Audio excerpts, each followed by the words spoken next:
My name is Janice Gonzalez, 36 years old. My father once told me I was the cash cow, not the achiever. That was 12 years ago, the day I dropped out of college to work 3 jobs so my sister could become a doctor. 75 hours a week, $3,200 a month, sent home like clockwork. They never asked how I was. They never asked if I had enough to eat. 5 years of that. 5 years of being invisible while Victoria got everything: the tuition, the summers abroad, the family pride. They don't know what I did with the other 7 years. They don't know where I've been working the last 4 years. And in about 6 hours, when Victoria walks into her first complex trauma case as primary operator, she's going to see exactly who's been holding the instruments on the other side of the table. That's when everything they thought they knew about their cash cow daughter falls apart. Let me take you back to where this started. December 2013. I was 24 years old, senior year at UT Austin, engineering major with a 3.6 GPA. I came home for winter break expecting cookies and questions about finals. Instead, my parents sat me down at the kitchen table. Victoria was 18, sitting quiet in the corner chair. She'd just graduated high school that May. There was a blue acceptance letter stuck to the fridge with a magnet: UT Austin, biology program, pre-med track, the kind that costs money. My father's coffee cup was still steaming. The corner of the table had that chip in it from when I was 7 and dropped a plate. Normal things. Except nothing about that conversation was normal. "We need to talk about Victoria's future," Dad said. Daniel Gonzalez, construction foreman, 51 years old at the time, hands like leather from 30 years of work. "She's gifted. College costs money. You're doing fine, almost done. But Victoria, she could be a doctor. We need you to help." I remember looking at the acceptance letter, looking at Victoria, looking back at my father. Help how? My mother. Carmen, hospital housekeeping manager, the kind of woman who took double shifts without complaints. He didn't meet my eyes when she said it. Quit school, get a job, just for a few years. Just for a few years.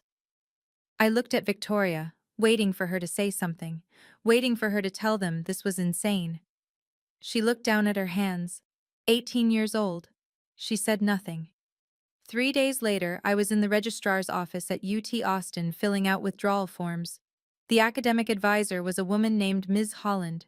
She had reading glasses on a chain and a nameplate that said academic counseling. "You have a 3.6 GPA in engineering," she said, looking at my transcript. "You're 1 semester away from graduating. Are you absolutely sure about this?" I signed the form. Student ID 501836229. Yellow paper, official university seal at the top. "It's a family thing," I said. "I have to." Ms. Holland slid the form into a folder. "Good luck out there."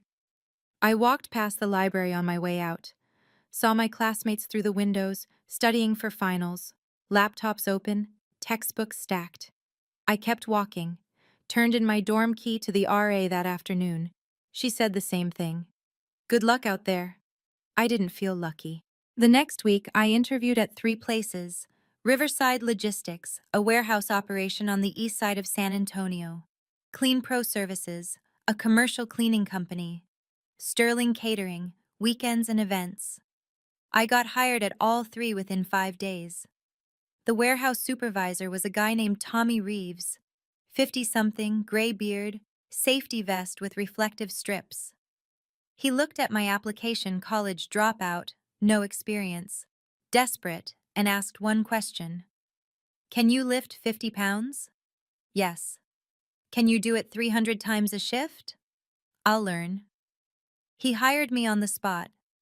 40 hours a week, $11.50 an hour, 5 a.m. start time. I got a yellow safety vest and steel-toe boots from the supply closet. CleanPro gave me blue microfiber towels and a bottle of industrial cleaner. Night shift, 9 p.m. to 3 a.m., office buildings downtown. 20 hours a week, $10 an hour. Sterling Catering gave me a white button-up shirt and black slacks. Weekends, weddings, and corporate events. 15 hours a week, $12 an hour plus tips if we were lucky. I made a spreadsheet that week. 75 hours total. Color-coded by job. Green for warehouse, blue for cleaning, white for catering. I calculated my take-home after taxes. About $3,400 a month if I didn't miss a shift. Victoria's college tuition was $1,200 a month. My parents said they needed another $2,000 for expenses, books, supplies, a new laptop, transportation, apartment deposit. I sent $3,200 the first month, kept $200 for myself. January 2014. First paycheck from Riverside Logistics, $856 after taxes. I walked to Western Union after my shift, still in my warehouse clothes, boots covered in cardboard dust. The clerk printed a receipt. Transaction number 856-003. $800 sent to Carmen Gonzalez. I kept $56. My mother texted back 30 minutes later. Received. Victoria needs new laptop for school. Not thank you, not how are you, just Victoria needs. I ate a McDonald's dollar menu dinner that night. $3.18 for a McDouble, small fries, and water. I had a bus transfer ticket in my pocket and $52.82 left until the next paycheck in 11 days. I opened my banking app on my phone. The screen was cracked in the corner from when I dropped it the week before. Balance: $63.27. 11 days, I could do this. I could do. March 2014. I called home on Victoria's 19th birthday. Wanted to wish her happy birthday, see how school was going, maybe hear that things were okay. The phone rang 4 times. My mother picked up. Hello? Hey, Mom, it's Janice. Is Victoria around? I heard my father's voice in the background. He was talking to someone else. Didn't know I was on the line. Yeah, Janice is our cash cow now. Victoria's the real achiever. I froze. Phone pressed to my ear. Call duration 047. My hands started shaking. My mother said something I didn't hear. I hung up. I didn't call home for 9 months after that. The warehouse broke my body in small ways. 6 months in, my hands blistered, then calloused, then bled through the cheap gloves they gave us. I loaded boxes onto conveyor belts. 40 hours a week, box after box. The digital counter on the belt ticked over every time one passed the sensor. 1,263 boxes per shift. Some of the boxes had labels that said "Handle with care." I handled them the same as everything else. Fast, efficient, no time to be careful. Tommy Reeves noticed after a few months. He saw the blood soaking through my gloves one morning, came over during break. You okay? Your hands are bleeding. I'm fine. Most people quit first week, he said. You've been here 6 months. I can't quit. He looked at me for a long moment. Then he reached into his locker and pulled out a backup pair of work gloves. Better ones, reinforced palms, actually padded. Here, he said. Use these. It was the first kindness anyone had shown me in 6 months. I took the gloves. Didn't trust myself to say anything else. Tommy nodded and walked away. Night cleaning crew was different, quiet. I worked alone most of the time, vacuuming office floors, emptying trash cans, wiping down desks. The building was downtown, 12 floors, mostly financial companies and law firms. I'd push my cleaning cart down the hallways at 11 p.m., fluorescent lights buzzing overhead, white hexagon tiles under my feet, Hoover commercial vacuum humming behind me. Badge number 47J clipped to my shirt. The desks all had personal items, photos, awards, coffee mugs with names on them. Desk 3B had a framed photo of 2 kids at Disneyland, both smiling, mouse ears, the castle in the background. Desk 5A had a plaque, Employee of the Year 2011. I emptied their trash, wiped their desks, vacuumed their floors.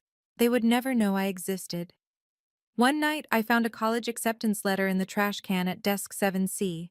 Someone had thrown away their future, torn it in half. I pulled it out, smoothed the pieces, read it.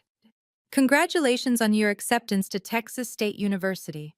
I kept it, folded it, put it in my pocket. I don't know why. Weekend catering was the worst.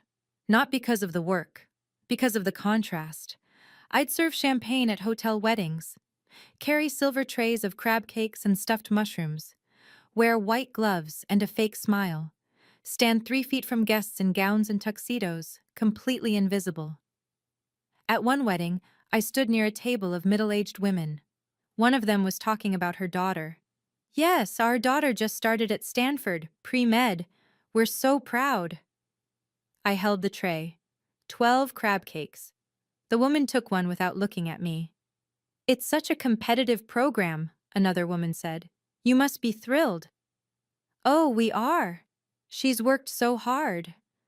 I walked away, 3 feet from their conversation. Didn't exist. My phone buzzed in my pocket. Victoria's Instagram story. She was at a college party, blue dress, smiling with friends. Caption: Best night ever. I put my phone away. Picked up another tray. I lived in a 3-bedroom apartment with 2 roommates. Grace Sullivan, a waitress in her late 20s, and another girl who worked retail and was never home. My room was a partitioned corner of the living room. I'd hung a blue sheet as a curtain for privacy. Rent was $380 a month, my share. My alarm was set for 4:30 a.m. every morning. I'd wake up, eat ramen for breakfast, Maruchan chicken flavor, 33 cents per pack, and leave for the warehouse by 4:50 a.m. Grace tried to help sometimes. She'd make extra pasta, offer me some. You want some? I made extra. I'm good, thanks though. You've eaten ramen for like 2 weeks straight. I'm saving money. Saving for what? I didn't answer. What would you do if you had to choose between your future and your family's expectations? Let me know in the comments. May 2017. Victoria's college graduation. Biology degree. Summa cum laude. I saw the announcement on Facebook 2 weeks before. My mother posted, "So proud of our baby girl. College graduation coming up. 4 years of hard work." I requested the day off from Riverside Logistics. Tommy called me into his office. "It's inventory day," he said. "I need all hands." "It's my sister's graduation." He looked genuinely sorry. "I'm sorry. I really am. But if you leave, I have to write you up. 3 write-ups and you're gone." I couldn't afford to be gone. I worked inventory.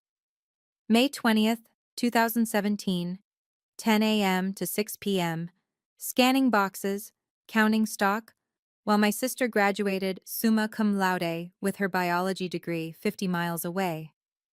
At 2 p.m., I took my break. Went to the vending machine.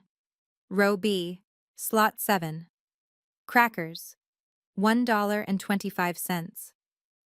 I ate them standing up in the break room. My phone buzzed. Facebook notification. My mother had posted photos. Victoria in her cap and gown, holding her diploma, surrounded by family. Cake, balloons, everyone smiling. The caption, "So proud of our graduate." I wasn't tagged, I wasn't mentioned, I wasn't in a single photo. I closed Facebook, finished my crackers, went back to inventory. August 2018. 5 years in. Victoria had just finished a gap year and was heading to UT Health San Antonio for medical school. My parents threw a going-away party. I saw the photos on Instagram. New laptop, new apartment furniture, new professional clothes. Victoria doing an apartment tour, showing off her space, her roommate, her view of the medical campus. My father posted a photo with the caption, "Our daughter, future doctor, so proud to see her start this journey." I was working a double catering shift that day. 8 hours. 2 weddings back to back. My uniform had a sauce stain on the sleeve from the first event. I didn't have time to change before the second. At 8:23 p.m., standing in a hotel ballroom holding a tray of champagne flutes, I sent the monthly transfer. $900 that month. I'd added an extra $100 for Victoria's white coat and stethoscope. My mother texted back, THX. 3 letters. November 2016. The warehouse almost took my finger. I was loading boxes onto the conveyor belt, same as always. Box 1263 of the shift, and my right hand got caught in the loading mechanism. The belt jerked. Metal teeth. Pain. Tommy hit the emergency stop. I pulled my hand out. Blood everywhere. My index finger was mangled, skin torn, possibly fractured. Jesus Christ, Tommy said. ER, now. I drove myself. Couldn't afford an ambulance. The ER at University Hospital San Antonio was packed. I waited 90 minutes. They took me back, cleaned the wound, wrapped it, told me I was lucky I didn't lose the finger. The doctor was young, tired, end of a long shift. You need to keep this immobilized for at least 10 days. No lifting. I can't miss work. If you don't let this heal, you could have permanent nerve damage. I'll be careful.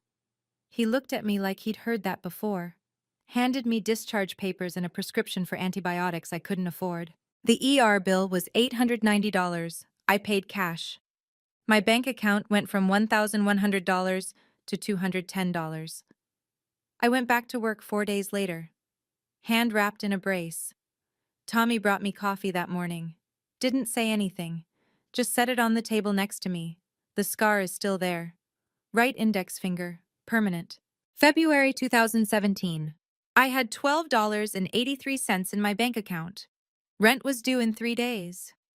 My paycheck was delayed. Some issue with processing. They said it would be fixed by Friday. But Friday was too late. I sat on the bathroom floor at 2 a.m., knees pulled to my chest, staring at my phone. Banking app open. $12.83. Grace knocked on the door. You okay in there? I opened the door. She saw my face. What's wrong? Nothing. I'm fine. She sat down on the floor next to me. You're not fine. What do you need? I can't. My voice cracked. I can't keep doing this. Then don't. I have to. Grace pulled out her phone. How much do you need for rent? I can't take your money. I'm not asking. I'm offering. She opened Venmo. How much? $400. She sent it. Her phone made a little whoosh sound. Done. Pay me back whenever. Grace. You've been eating ramen for 5 years, Janice. Let someone help you for once. I paid her back in 3 weeks, but something shifted that night. I realized I couldn't keep doing this forever. I just didn't know what else to do. March 2017. I picked up an extra night shift at Clean Pro. New location. University Hospital San Antonio, the big trauma center downtown. They needed someone to clean the ER floors, 11 p.m. to 7 a.m., 6 nights a week. I took it. My first shift, I was scrubbing the hallway outside the trauma bays at 2:30 a.m. Floor buffer humming, white hexagon tile, smell of disinfectant and blood. The ER was quiet for once. Just the sound of monitors beeping from behind closed doors. A woman came out of OR3. Trauma surgery scrubs, green, splattered with blood. She looked exhausted. 45 maybe. Dark hair pulled back. ID badge. Dr. Elena Bradford, head of trauma surgery. She saw me kneeling on the floor, scrubbing. She stopped. You're new here. I looked up. Started this week. She glanced at the medical chart in her hand, then at me, then back at the chart. She frowned. You read that? She pointed to a patient chart I'd accidentally picked up, thinking it was trash. Oh no, sorry, I thought it was. You were reading it upside down, correctly. I didn't know what to say. I set the chart down. She studied me for a moment. The ER clock on the wall showed 2:47 a.m. Trauma surgery scrubs, floor buffer still humming in the background. What's your name? I hesitated. Janice? She nodded, walked away. I didn't think about that moment again until 2 weeks later. Dr. Bradford saw me again. Same hallway, 3 a.m., same floor buffer. This time she stopped and actually talked. What were you studying? I looked up from the floor. Excuse me? Before this, you said you're new. What were you doing before? I was in college, engineering. Didn't finish. Why not? Life happened. She leaned against the wall, arms crossed. That's a shame. You seem sharper than half the med students rotating through here. I didn't know how to respond to that. I went back to scrubbing. She pushed off the wall, walked toward the break room, stopped, turned back. There's a coffee pot in the break room. It's terrible coffee, but it's free. Help yourself. That was it. She left. At 3:15 a.m., I took my break, went to the break room, poured burnt coffee into a styrofoam cup. The vending machine hummed in the corner. Dr. Bradford came in, poured her own coffee, sat down across from me. You ever think about going back to school? I can't afford it. There are programs, financial aid, loans. She pulled a pamphlet out of her bag, set it on the table between us. Physician Assistant Program, UT Health San Antonio, 3 years, clinical rotations, good salary after. I stared at the pamphlet, blue and white, logo at the top. Why are you telling me this? Because I see people, she said, and you're wasting yourself here. She stood up, threw her coffee cup in the trash, walked to the door. Think about it. She left. I picked up the pamphlet, folded it, put it in my jacket pocket. I kept that pamphlet for 2 weeks, read it on the bus, during breaks, at 4 a.m. when I couldn't sleep.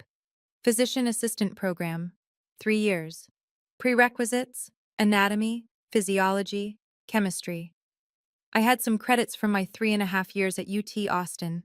I could finish the rest online. Starting salary, $92,000. 3 years. If I started now, I'd be 31 when I graduated. Victoria would be 24, finishing med school. I could do this. I Googled, can you work full-time during PA school? The answer, not recommended. I closed my laptop. May 2017. Dr. Bradford saw me cleaning the ER again. 3 a.m. Trauma room. 3, door ajar, sound of a ventilator beeping inside. She came out, peeling off gloves. I'll write you a recommendation letter, if you want it. I stopped cleaning. Why?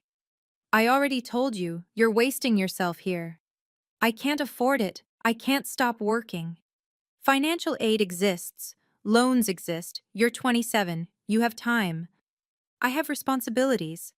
To who? Family? Something like that.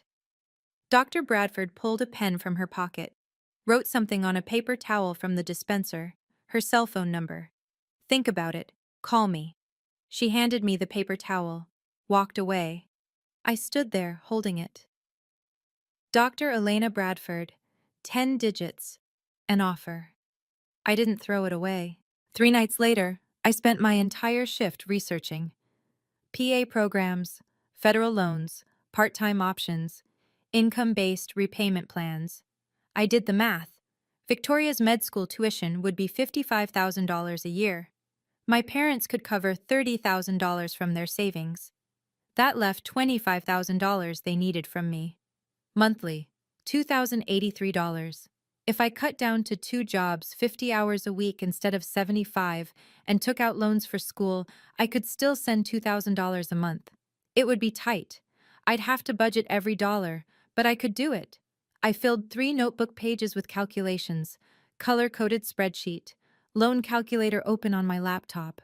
I was sitting in a coffee shop at 11 p.m., using their Wi-Fi, 4th cup of coffee, hands shaking from caffeine.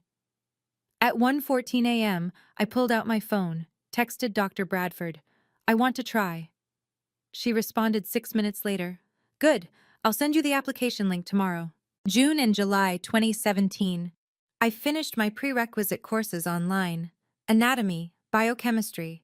Paid for them with a credit card I'd just opened. $2,400 total. I worked 50 hours a week, warehouse and catering, dropped the cleaning shifts, Sent $2,200 home every month to keep things stable while Victoria prepared for med school. Dr. Bradford wrote my recommendation letter. I never saw what she wrote. She sealed it in an envelope, handed it to me. "Don't open it," she said. "Just send it with your application." I wrote my personal statement in the break room at Riverside Logistics, 6 a.m., before my shift started. Tommy brought me coffee without asking. I wrote, "I have spent 5 years in service roles logistics, hospitality, maintenance.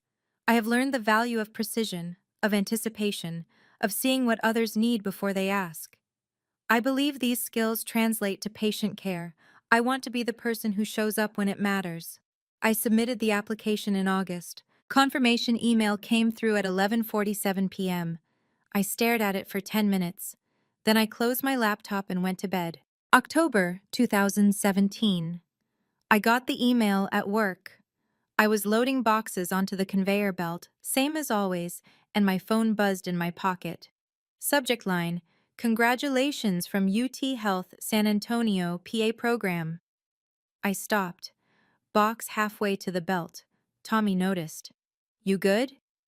I read the email 3 times. "Yeah," I said. "I'm good." I didn't tell anyone. Not Grace, not my parents, not Victoria. I accepted the offer that night. Program start date: January 14th, 2018. I told my family I got promoted at the warehouse. Shift supervisor, more responsibility, slightly fewer hours, better pay overall. My mother said, "That's good.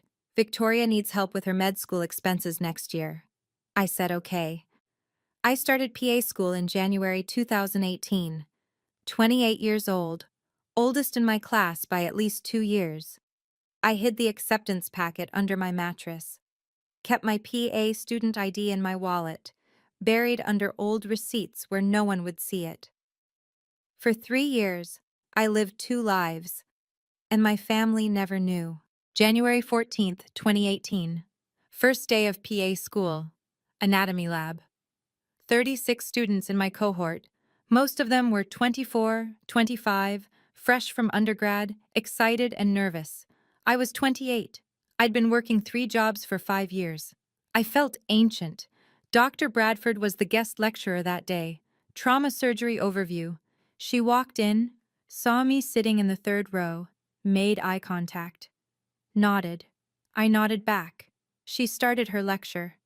I took notes like my life depended on it. The girl next to me introduced herself. Beth. 22, bright-eyed pre-med dropout like me, but for different reasons. "Is this your first time in anatomy?" "Yeah." "Same. It's so intense. Where'd you do undergrad?" "UT Austin. A while ago." Beth smiled. "Cool." We dissected a cadaver that afternoon. Table 7, thoracic cavity.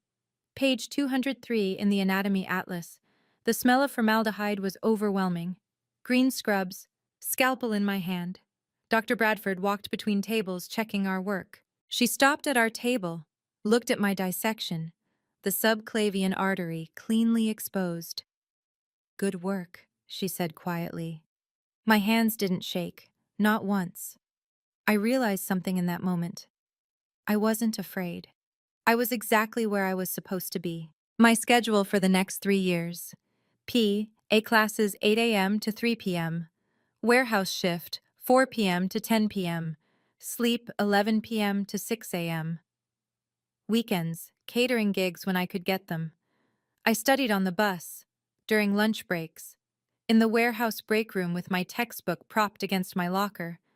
I highlighted pharmacology notes while eating vending machine sandwiches. Energy drinks became a food group, 3 per day. My hands trembled from caffeine half the time. Beth and the other students would invite me out. Happy hour. Study groups at bars. "You coming?" "Can't, I have work." "Again? You work like every night?" "Yeah." They stopped asking after a while. I fell asleep in pharmacology class once.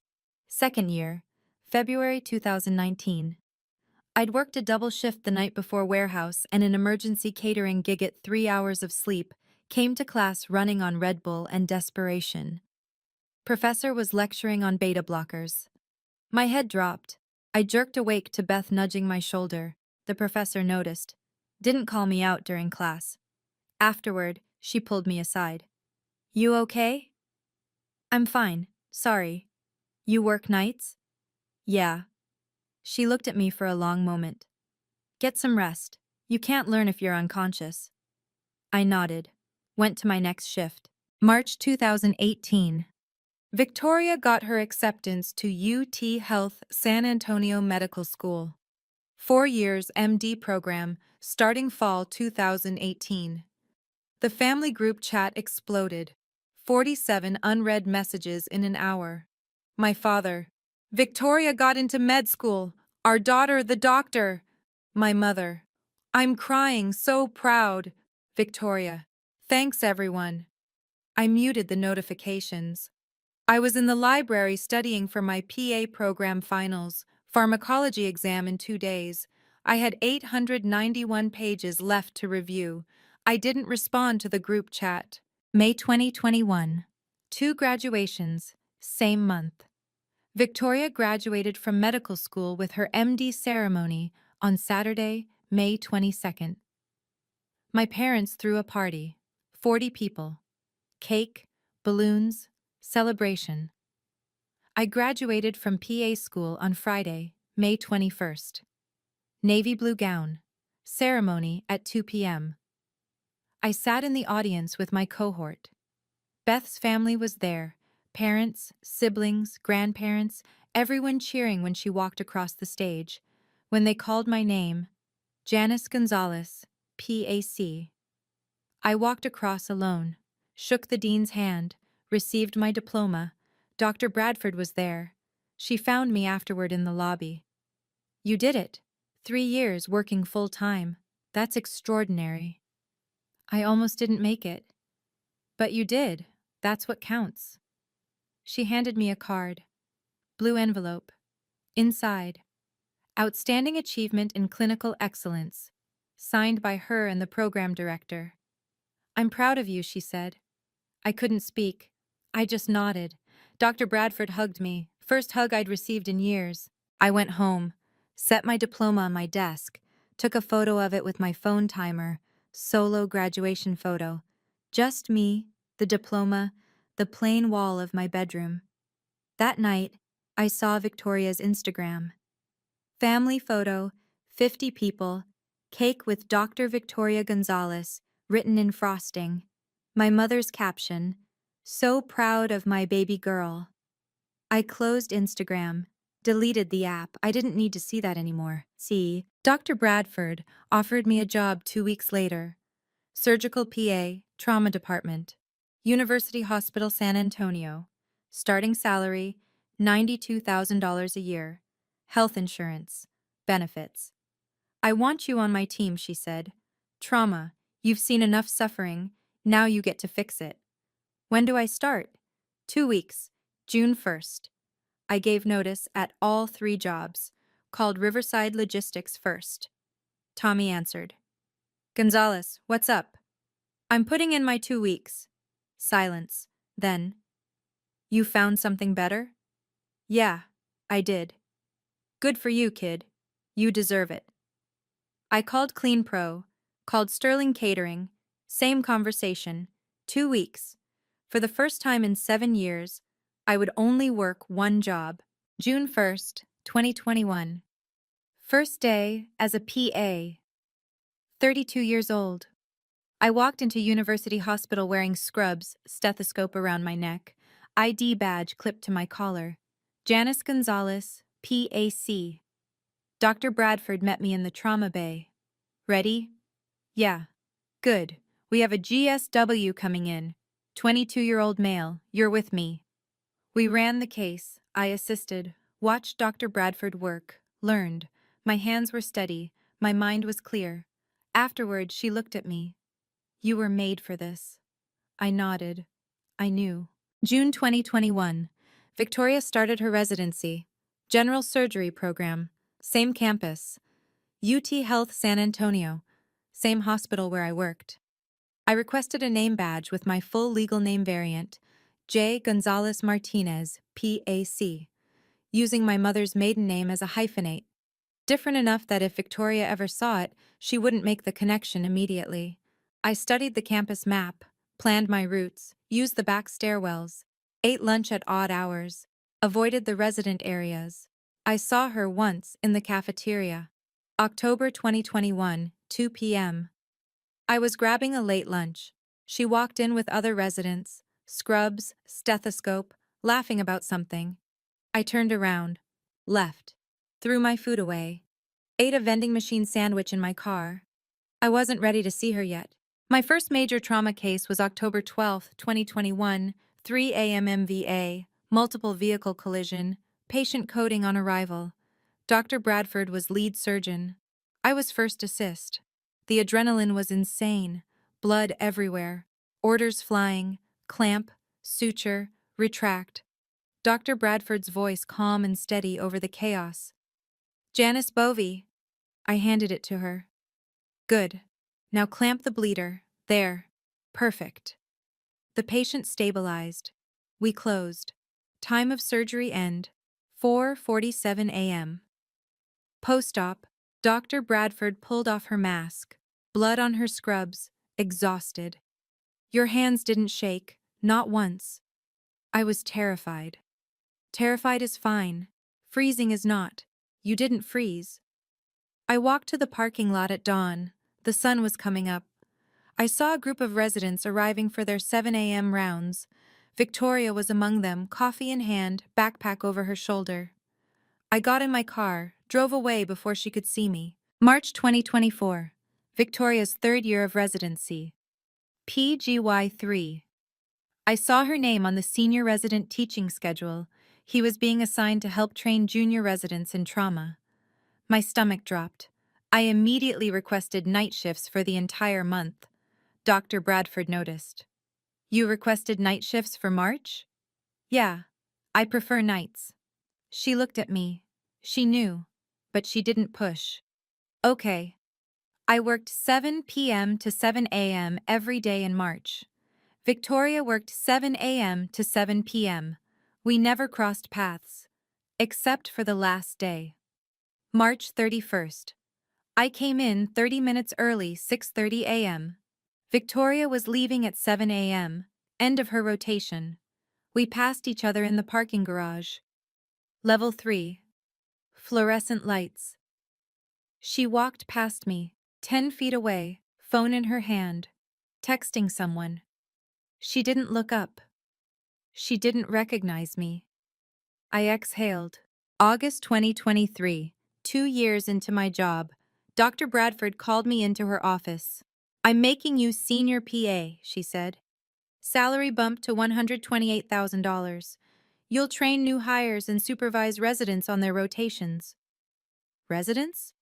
Yes, you'll scrub in on their cases, guide them, teach them. You've earned it.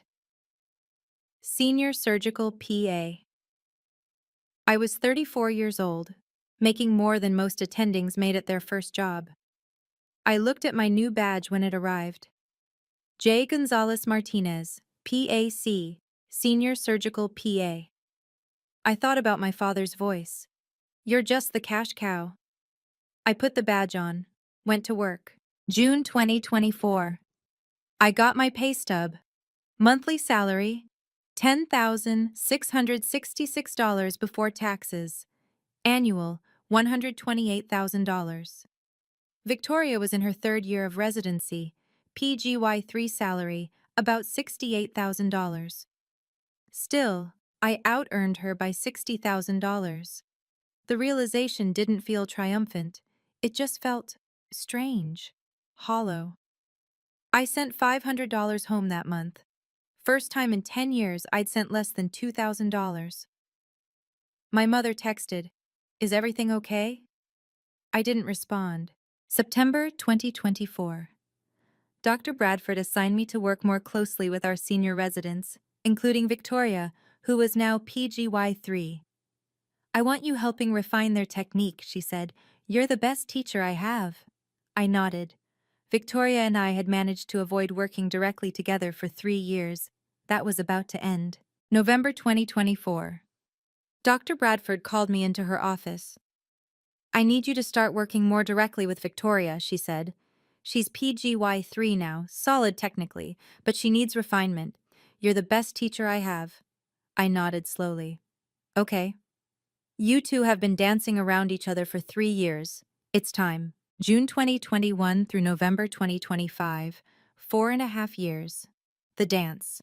Victoria and I worked the same hospital, different schedules. I requested trauma cases when she wasn't assigned. I knew her rotation schedule better than my own.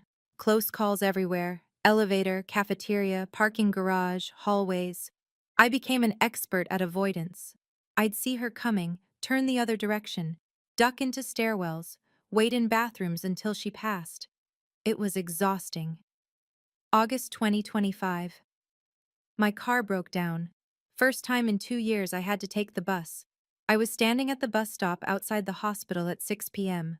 Victoria walked out of the main entrance, got into a new car-white SUV, probably a graduation gift from my parents, and drove away. She didn't see me at the bus stop. I got on the bus, rode home. The car was fixed 3 days later. September 2025. I was in the cafeteria at 2 p.m., off-peak hour, eating a pasta salad. Victoria walked in unexpectedly. I stood up, walked to the bathroom, single stall, locked the door, set a timer on my phone. 10 minutes. I could hear my heartbeat. This is ridiculous, I thought. I'm 36 years old, hiding in a bathroom from my 30-year-old sister. But I'm not ready. Not yet. Timer went off. I came out. Victoria was gone. My food was cold. Jackson, one of the PGY ones I'd been training, saw me come out. "You good?" "Yeah, just needed a minute." He nodded. Didn't ask questions. October 2025. The locker room. I was changing scrubs. Locker number 247. Halfway through pulling my shirt over my head, I heard Victoria's voice. Next row over, talking to another resident. I froze. Shirt half on, listening. "Yeah, my parents are visiting this weekend," Victoria said. "Taking me to dinner. They're so proud. They sacrificed a lot for me to be here. I owe them everything." My hands clenched, metal locker door cold against my palm. They sacrificed. I waited until she left, sat on the bench for 5 minutes, breathed. "She has no idea," I whispered to myself. "Would you confront your family if they took credit for your sacrifice? Let me know what you'd do." November 18th, 2025, 4:42 p.m. Dr. Bradford called me. "I need you on a case December 14th. Trauma. Teaching case. Victoria's primary operator. Your first assist." My stomach dropped. "Can someone else do it?" "I need you. You're the best I have for that. Victoria needs someone who can refine her technique." "She doesn't know who I am." "I know." Dr. Bradford's voice was gentle. "But she will after this case." Silence. "What if she—" "She'll handle it. And so will you." The call ended. I stared at my calendar. December 14th, 26 days away. I spent November building a folder. Manila folder, worn at the edges. Inside, Western Union receipts, 2014 to 2018, every $3,200 transfer, 60 receipts total, pay stubs from all 3 jobs, warehouse, cleaning, catering, my PA school diploma, May 2021, certificates, outstanding clinical excellence, senior surgical PA, photos. Me in the OR, scrubbed in, assisting Dr. Bradford. Dated 2023. Dr. Bradford's recommendation letter from 2017. I'd kept a copy. Current pay stub. November 2025. $128,000 annual salary. I didn't know why I was building this folder. Maybe to prove I existed. Maybe to prove I succeeded. Maybe just to show them I wasn't the cash cow anymore. I put the folder in my car. December 14th. I'd bring it, just in case. December 13th, 2025, 11 p.m. I was at the hospital reviewing the chart for tomorrow's case. Patient, male 34 years old, MVA, internal bleeding, suspected splenic rupture, CT showed grade 3 laceration, exploratory laparotomy likely, good teaching case, clear pathology, manageable complexity, perfect for a PGY3 primary operator. Victoria was listed as primary operator, PGY3, capable but still learning. This would be her first time leading a complex trauma case start to finish. Chart number 25-8903. CT scan images clipped to the front. OR scheduled for 8 a.m. My phone buzzed. Dr. Bradford. Get some sleep. Tomorrow's a big day. I didn't respond. I sat there with the chart, drank my fourth coffee of the day, stared at the CT images. Tomorrow.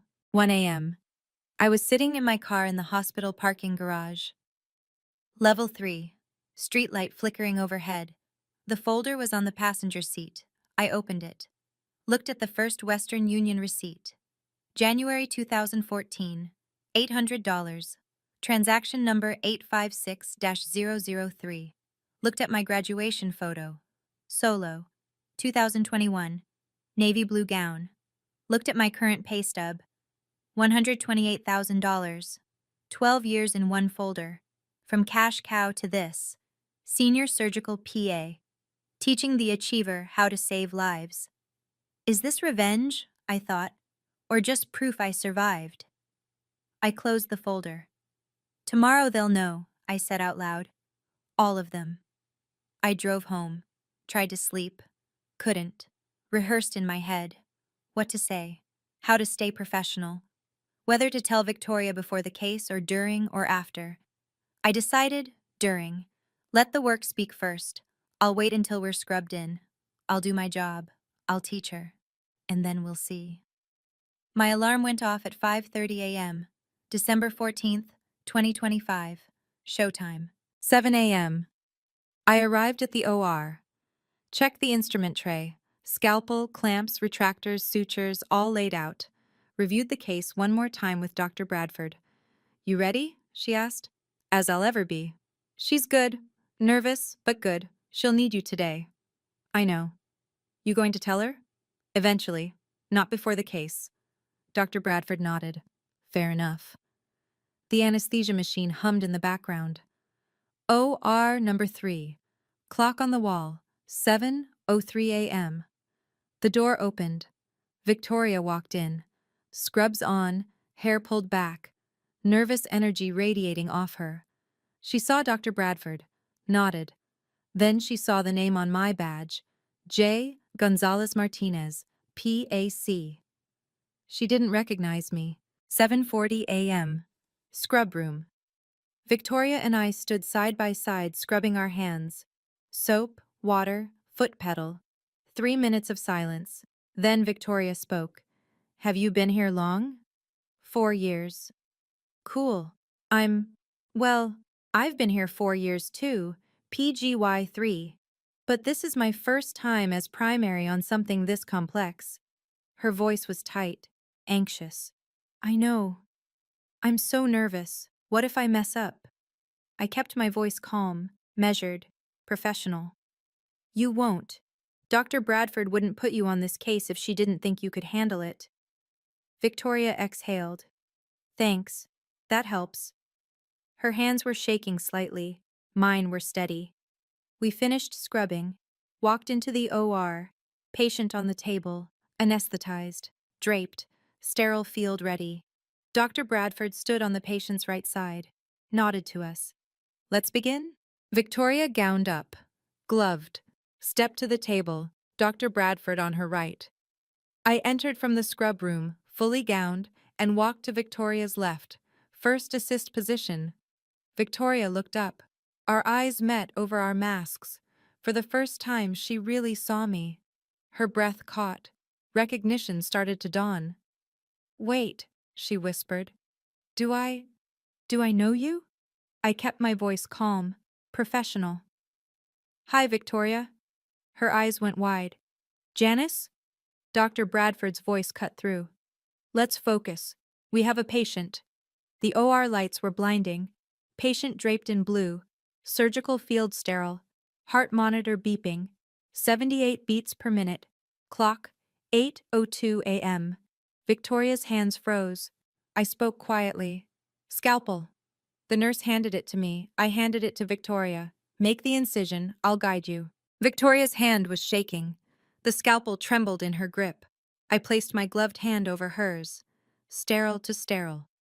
Steady pressure, midline incision, xiphoid process to pubic symphysis. I'm right here. Her voice was tight, barely controlled. I can't. Yes, you can. Breathe. I've done this 200 times, trust me. Dr. Bradford's voice, calm and steady. Listen to Janice. She's the best first assist I have. Victoria took a breath, steadied herself. She made the cut. Clean, controlled. Blood welled at the incision edge. Good, I said. Now Bovie for hemostasis. Victoria looked at me, eyes still shocked, but her hands were moving. The case proceeded. I guided her through every step. Retractors, clamps, exposure of the spleen, vessel ligation. Retract here. See the splenic artery? Clamp proximal and distal before you cut. Like this? Exactly. Now ligate. Double tie. You're doing great. Dr. Bradford watched, interjected teaching points. Janice, show her the proper angle for the tie. I demonstrated. Victoria mimicked. Perfect. The spleen came out, vessels tied off, patient stable. Dr. Bradford.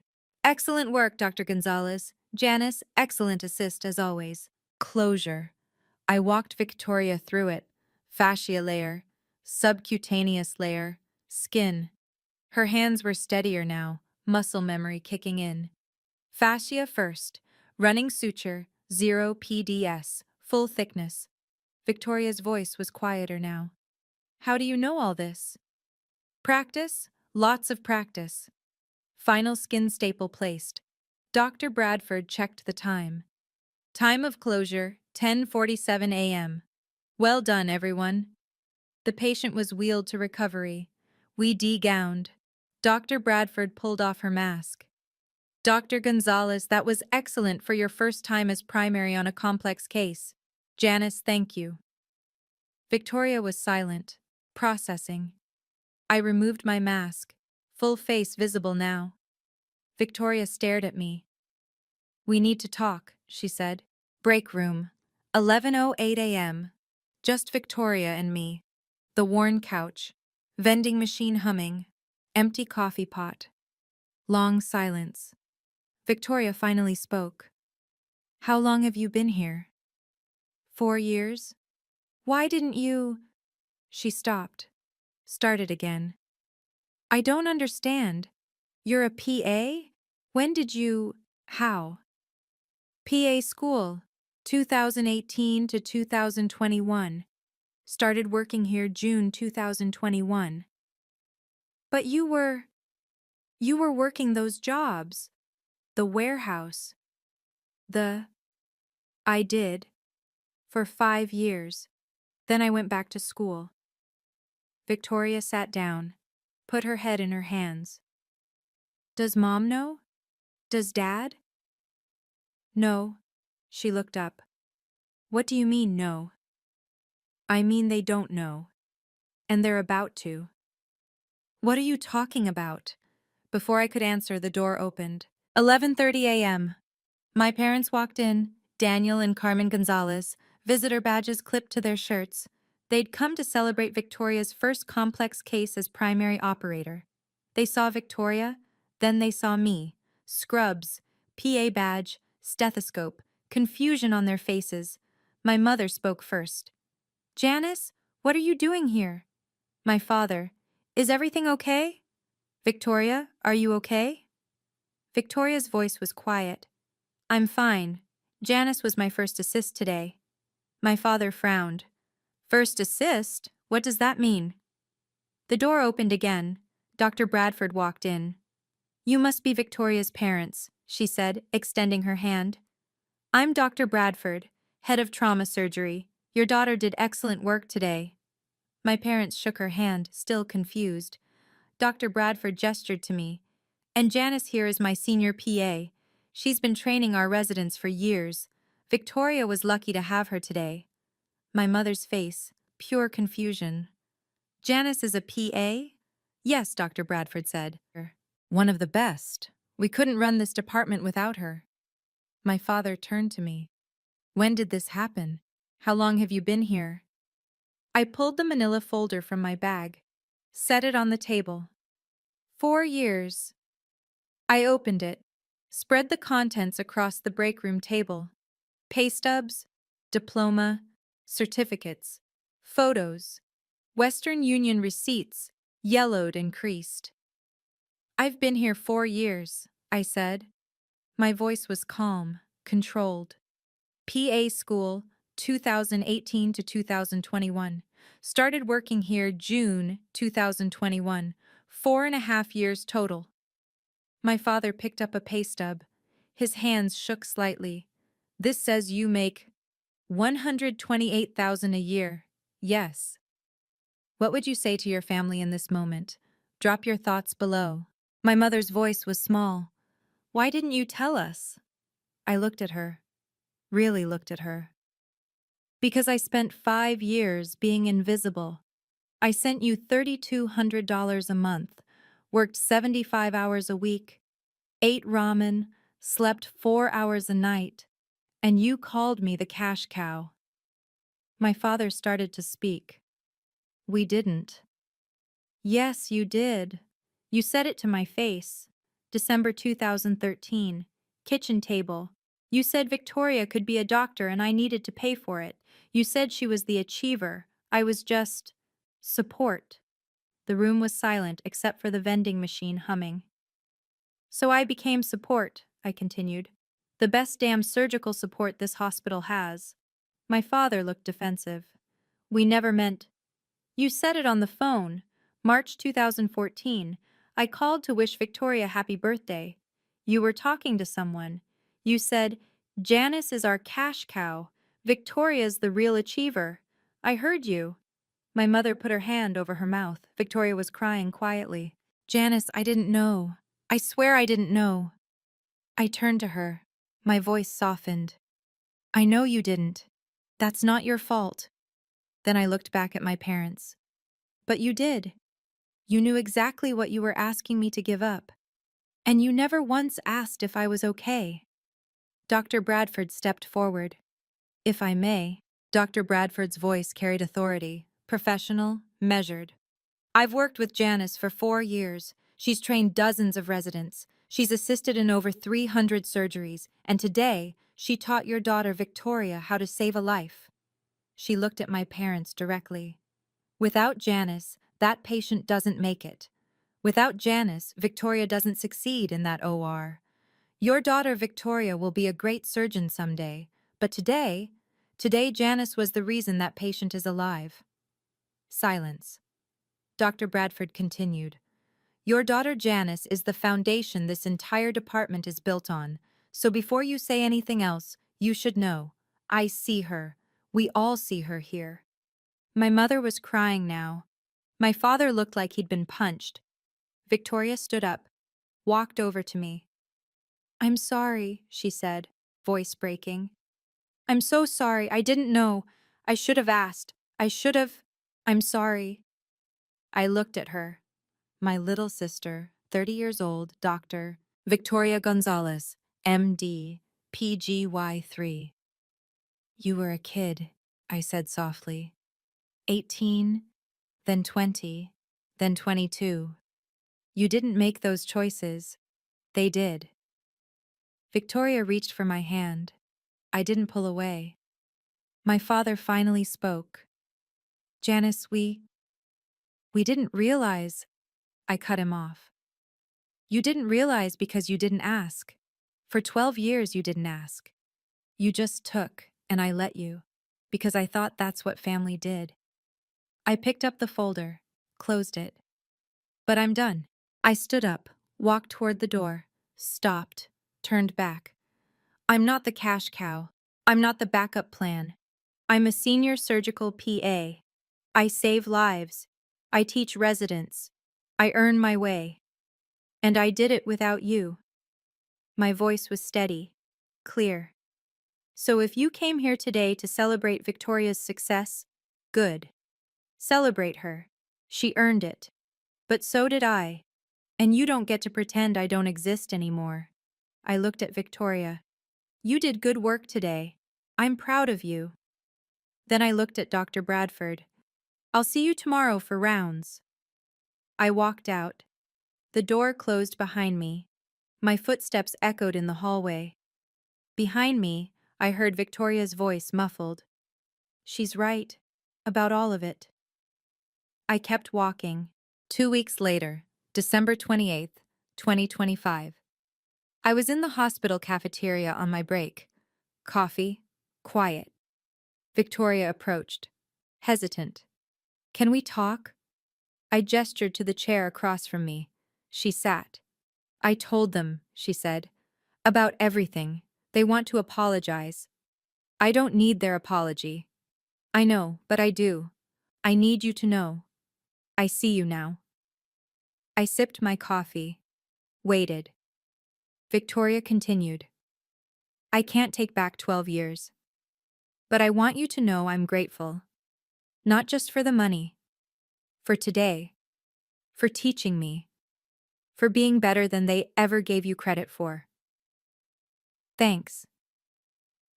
Can we? She hesitated. Can we start over?